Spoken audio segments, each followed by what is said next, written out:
My name is Nanama Akwa. On to our first story.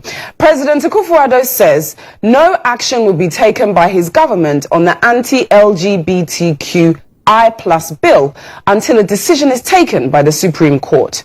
Addressing concerns during a diplomatic engagement, the president emphasized that Ghana remains steadfast in its long-standing reputation for respecting human rights and adherence to the rule of law.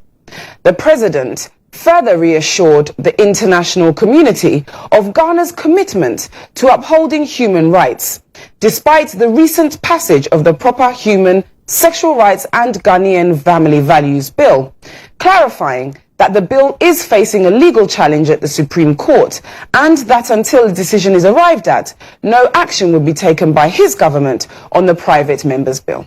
Last week's bipartisan passage by Parliament of the Proper Human, Sexual Rights and Ghanaian Family Values Bill on a private member's motion has raised considerable anxieties in certain quarters of the diplomatic community and among some friends of Ghana that she may be turning her back on her hitherto enviable, long-standing record on human rights observance. Now, two transport unions in the Greater Accra region have announced a 30% increment in transport fares effective March 7, 2024.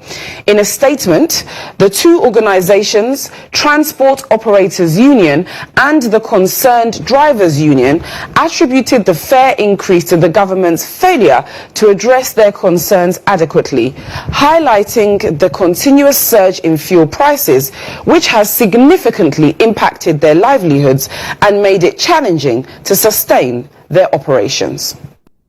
Over to the courts, Chief Justice C.J. Gertrude Araba Esaba Sakitokunu has urged on magistrates and judges to have an independent mind of their own to determine cases fairly.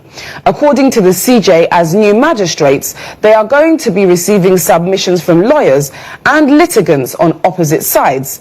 Therefore, without an independent mind, they are likely to be swayed by those who are overbearing. On Monday, March 4, 2024, 23 new magistrates comprising of 12 males and 13 females were sworn in at a short ceremony at the Law Court Complex in Accra.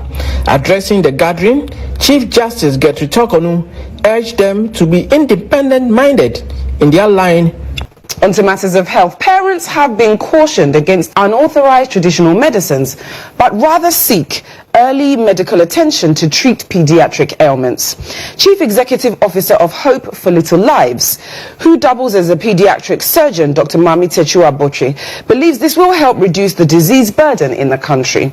She made these remarks during a fundraising gala night to support children in deprived communities. In Ghana, there are less than 10 pediatric surgeons operating at the Kolebu Teaching Hospital and the Okonfanochi Teaching Hospitals, respectively. The situation leaves parents with children with pediatric ailments to travel far and near to these two teaching hospitals to book appointments before their children are treated. To help provide health care, education and other support services, especially to deprived communities in the country, Hope for Little Lives is raising funds to bridge the gap in healthcare accessibility for children. Now, the Ghana Trade Fair Company says it is focusing on e-commerce to connect Ghanaian producers to the global market. Engaging journalists during the launch of Ghana Month, Chief Executive Officer of the Ghana Trade Fair Company, Dr. Agnes Addo, highlighted the importance of digital marketing trends, adding that it will positively impact. E-commerce is actually something that we want to focus on because it actually directly connects the Ghanaian producer. It connects you to a global market that ordinarily would not exist. On to sports. Now, the Minister for Youth and Sports, Mustafa Yusuf, has stated that the newly built Borteyman Sports Complex will be converted into a sports university after the African Games.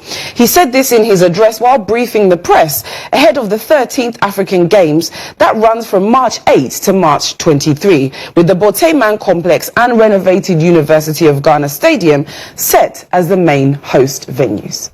To ensure the facilities are well maintained, for the continuous benefit of the good people of our country, the facilities at Borteyman will be converted to the University for Sports for Development after the Games. Thank you so much for tuning into the GH Today News. My name is Nanama Akwa. For more news updates, click on starfm.com.gh. Have a terrific Tuesday.